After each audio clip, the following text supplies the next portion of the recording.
I am 101 years old, and no, I did not live this long because I discovered a magic diet. I did not live this long because I avoided stress completely. I did not live this long because I mastered success. I lived this long because I learned something simple, and I learned it late. When people find out I am 101, they ask the same question every time. What is the secret? They expect something dramatic, some formula, some rare wisdom that only a century can unlock. The truth is quieter than that. The secret to a happy life is not achievement. It is not wealth. It is not even health. It is perspective, but not the kind you gain from reading quotes or listening to advice. Real perspective only forms after you have watched decades pass, after you have seen things you believed were permanent disappear. At 20, you think happiness will come when you succeed. At 40, you think happiness will come when you stabilize. At 60, you think happiness will come when you finally slow down. At 101, you understand that happiness was available in all of those stages, but you were too distracted to notice it. For most of my life, I chased milestones. I told myself that once I reached the next level, I would finally relax. Once I earned more, once I secured the future, once responsibilities eased, there was always another level. The mistake most people make is believing that happiness is a reward. It is not a reward. It is a practice. When you treat happiness as a future prize, you postpone it indefinitely. You link it to conditions you cannot fully control. Markets shift, health shifts, people change, plans collapse. If your happiness depends on everything going smoothly, you will rarely experience it. I learned that happiness is not about controlling life. It is about interpreting it. There were years when I had very little money. There were years when I had more than enough. In both seasons, I worried. In both seasons, I had the option to appreciate what was in front of me. Money changed. My perspective determined whether I felt content. There were relationships that flourished and others that failed. I once believed that losing someone meant losing happiness. Later, I understood that grief and gratitude can exist at the same time. Perspective allows both. At 101, I have buried friends. I have watched entire eras disappear. I have seen technology reshape communication. I have seen values change, industries collapse, cities transform. Everything shifts. The only constant is your ability to choose how you respond.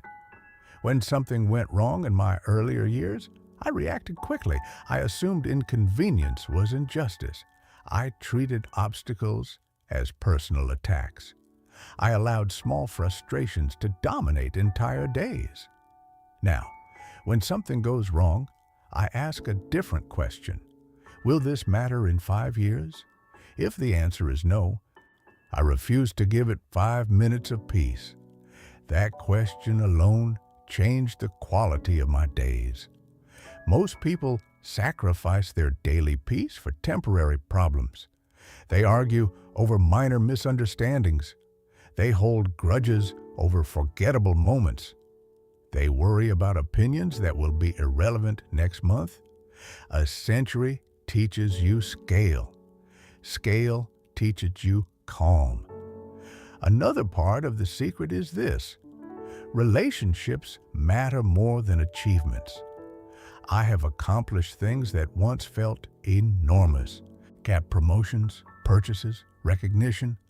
Today, I rarely think about them, but I remember conversations. I remember laughter. I remember sitting quietly next to someone without needing to prove anything. Those memories remain. Happiness is rarely loud. It does not arrive with applause. It arrives in ordinary moments when you are fully present. A simple meal shared without distraction, a walk without rushing, a conversation without checking the time. In my earlier decades, I hurried through these moments because they felt common. I assumed extraordinary events would define my life.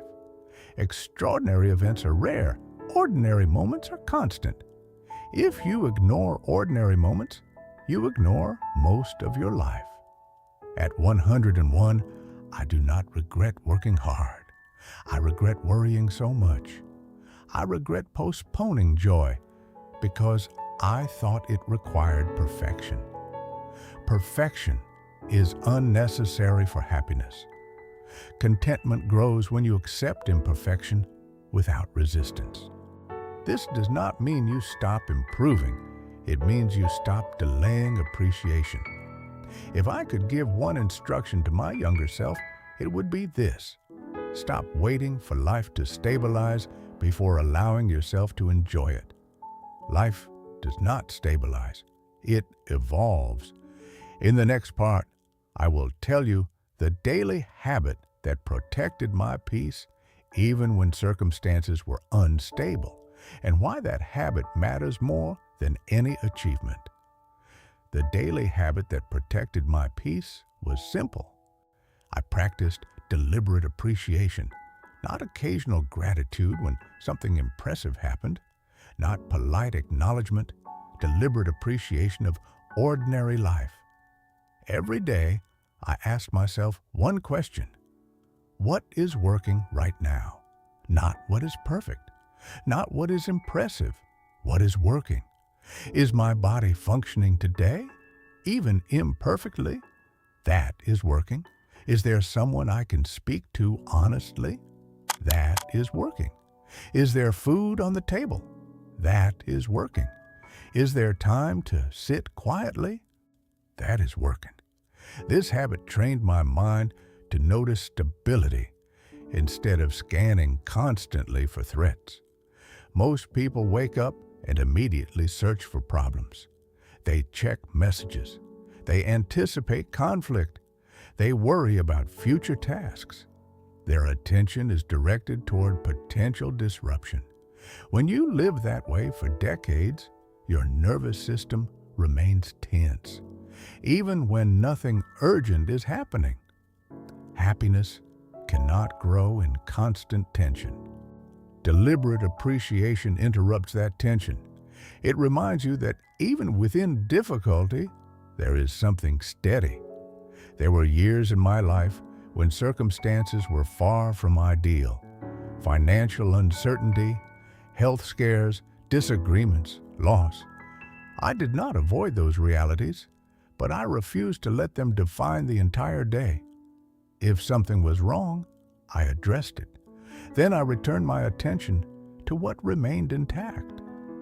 Perspective does not deny hardship, it balances it. Another habit that shaped my happiness was forgiveness. At 101, I can tell you clearly, resentment ages you faster than time. I carried grudges in my younger years. I replayed conversations. I imagined better responses. I justified my anger. I believed holding on to it protected my dignity. It did not protect anything. Resentment consumes energy that could be used for connection. It occupies mental space that could be filled with creativity or peace. When I began forgiving more quickly, I felt lighter. Not because the other person deserved it, because I deserved relief. You do not forgive to excuse behavior. You forgive to release your own burden. Another part of the secret is accepting limitation without surrendering joy. At my age, I cannot move the way I once did. I cannot work long hours. I cannot control my schedule the way I used to. There are aches that do not disappear. There are reminders that time has passed. If I focused only on what is gone, I would be miserable. Instead, I focus on what remains. I can still listen. I can still reflect. I can still offer guidance. I can still enjoy sunlight on my face. Limitation narrows options, but it does not eliminate meaning. Many people tie their happiness to performance. When performance declines, they believe happiness must decline with it. That belief is unnecessary. Your worth does not decrease when your productivity does. Your joy does not depend on your output. At 101, I have nothing to prove. That realization alone brings peace. When you no longer chase validation, you become free to appreciate simple existence. There is also this truth: comparison destroys contentment. I wasted years measuring myself against others, their income, their achievements, their recognition. I believed I was behind or ahead based on external markers. Now I understand that comparison distorts perspective. You cannot evaluate your inner life through someone else's highlights. Happiness grows when you focus on your own path, not the pace of others. If you are waiting for ideal conditions before allowing yourself to feel content, you will wait indefinitely. Conditions fluctuate. Perspective stabilizes. At 101, I do not wake up excited every day. Happiness is not constant excitement. It is quiet steadiness. It is knowing that even in discomfort, there is something to appreciate. It is recognizing that most conflicts fade, most crises resolve, most fears exaggerate. A long life teaches proportion. The arguments that felt enormous at 30 feel insignificant now. The mistakes that felt devastating at 40 became lessons. 101, I do not remember my best financial year. I remember who I was kind to. I remember who was kind to me. I remember days when I allowed myself to be present instead of preoccupied. If you begin practicing perspective now, you will not need a century to understand this. Do not wait until you are 101 to realize that peace was available much earlier. It always was. You simply have to notice it.